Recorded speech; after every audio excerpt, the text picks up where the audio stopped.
বান্দরবানে মনোনয়ন পরিবর্তনের দাবিতে বিভিন্ন উপজেলায় চতুর্থ দিনের মতো চলছে বিএনপির পদযাত্রা। এ নিয়ে আরও জানাতে আমাদের সাথে যুক্ত হচ্ছেন সহকর্মী ইয়াসিনুল হাকিম। ইয়াসিন, সোহেলি, বিএনপির যে মনোনীত প্রার্থী সাসিং ফুরু যেদিকে মনোনয়ন দেওয়ার পর থেকে গত 3 নভেম্বরের পর থেকে বান্দরবানের বিভিন্ন উপজেলা গুলোতে বিভিন্ন ইউনিয়নগুলোতে আসলে নেতাকর্মীদের বিএনপির পদযাত্রা শুরু করেছে। তারা শান্তিপূর্ণ পদযাত্রা প্রথমে বান্দরবান সদর পৌর বিএনপি এবং লামা বিএনপির পক্ষ থেকে, এবং আজকে বান্দরবানের লামা এবং লামা উপজেলা এবং লামা বিএনপির পক্ষ থেকে বিভিন্ন জায়গায় পদযাত্রা অনুষ্ঠিত হচ্ছে। তাদের দাবি হচ্ছে নেতাকর্মীদের যে দীর্ঘ 17 বছর তারা যে ত্যাগী নেতা তাদেরকে শ্রম দিয়েছে এবং তাদেরকে কর্মী বান্ধব নেতা তৈরি করেছে, বিভিন্ন ত্যাগ প্রতিজ্ঞার পরে যে নেতা ছিল তাকে তারা মনোনয়ন দাবি করছে। বিশেষ করে সাসিং ফুরু জেরিকে তারা যে মনোনয়ন দিয়েছে কেন্দ্রীয় হাইকমান্ড, সেটি পরিবর্তনের দাবি জানিয়ে দলের সদস্য সচিব জাবেদ রেজাকে তারা মনোনয়ন দেওয়ার জন্য পাহাড়ি বাঙালি বিভিন্ন জাতিগোষ্ঠীরা তারা ঐক্যবদ্ধ হয়ে শান্তিযাত্রা পদযাত্রা করছে। আজকে যে 4th দিনের পদযাত্রা চলছে, আমরা কথা বলছি আসলে এখানে একজন পদযাত্রার অংশ রয়েছে, তারা আসলে কি জন্য তাদের এই দাবিটা জানাচ্ছে। আমরা আসসালামু আলাইকুম ওয়া রাহমাতুল্লাহ। আমি টিভি সংবাদ আপনাদের মূলত আসলে কি দাবি থাকছে? আমাদের দাবি হলো পার্বত্য অঞ্চলে পার্বত্য 300 নম্বর আসনে জাবেদ রেজা দীর্ঘদিন ধরে কষ্ট করে বিএনপিকে সংগঠিত করেছে। সেই হিসেবে আমরা জাবেদ রেজাকে ধানের শীষে মনোনয়ন চাচ্ছি। এবং অপোজিটে যাকে দিয়েছেন তিনি 75 ঊর্ধ্ব বয়স, তিনি বিভিন্ন অঞ্চলে গিয়ে আপনার ভোট চাইতে পারবেন না বিধায় তারুণ্যের প্রতীক জাবেদ রেজা যিনি রয়েছেন, তিনি ইয়ং জেনারেশন, এবং ইয়ং জেনারেশনরা চাচ্ছে জাবেদ রেজা আগামী দিনে 300 নম্বর আসনে ধানের শীষে। আমরা কথা বলছি আসলে একজন এখানে যিনি পদযাত্রা উপস্থিত ছিলেন, তারা বলছে আসলে এটা পরিবর্তন করে এই মনোনয়নের যে রিভিউ করার একটি দাবি তারা আসলে জানাচ্ছে। বিশেষ করে পার্বত্য জেলা বান্দরবানে দীর্ঘদিন ধরে কিন্তু আসলে আমরা দেখেছি আজকে 4th দিনের মতো চলছে বান্দরবানের পদযাত্রা। এই পদযাত্রার মধ্য দিয়ে তারা যে দাবিটি রাখছে, বান্দরবান 300 নম্বর আসনটি পরিবর্তন করে রিভিউর মাধ্যমে সদস্য সচিব জাবেদ রেজাকে মনোনয়ন দেওয়ার একটি দাবি জানিয়েছে। সোহেলি, ধন্যবাদ আপনাকে।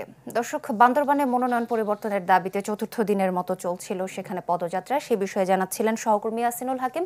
এই মুহূর্তে আমরা খাগড়াছড়ির ভোটের আমেজের খবর জানবো, সেখানে রয়েছেন সহকর্মী নুরুসাফা মানিক।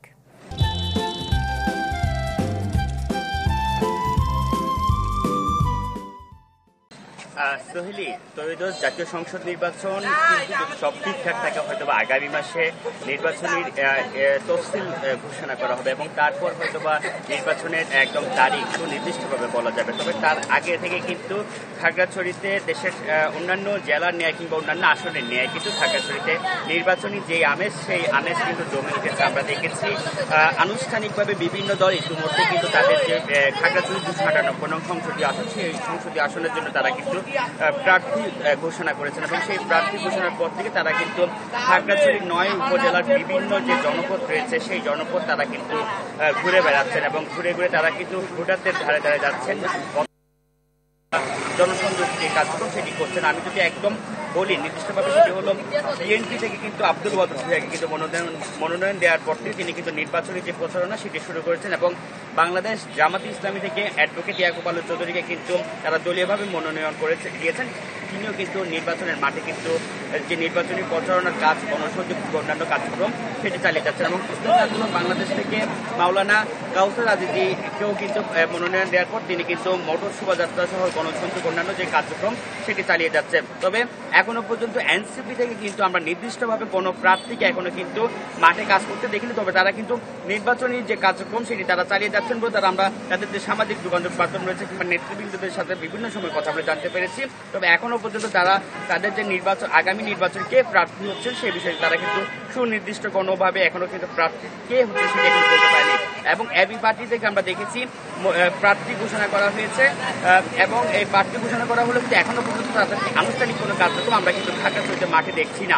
এবং জাতীয় দলগুলোর পাশাপাশি প্রতিবার 2001 সালের পর থেকে প্রত্যেক জাতীয় নির্বাচন আমরা দেখেছি যে এখানকার আঞ্চলিক যে সংগঠনগুলো রয়েছে অনিবন্ধিত, তারা কিন্তু স্বতন্ত্রভাবে নির্বাচনে কিন্তু অংশ নিয়ে থাকে। তবে এখনো পর্যন্ত আঞ্চলিক দলগুলোর পক্ষ থেকে তারা কি কোনো প্রার্থী দিচ্ছেন কিনা, তো কি ধরনের প্রার্থী দিচ্ছেন এই বিষয়ে তো তারা এখনো নির্দিষ্টভাবে কিছু বলেনি এবং তাদের সাথে আমরা মুঠোফোনে কিংবা সরাসরি যোগাযোগের চেষ্টা করেছি, এখনো কিন্তু কোনো আমরা সারা তাদের থেকে এখনো পাইনি। তবে দর্শক, খাগড়াছড়ির ভোটের আমেজের খবর জানাচ্ছিলেন সহকর্মী নুরুসাফা মানিক।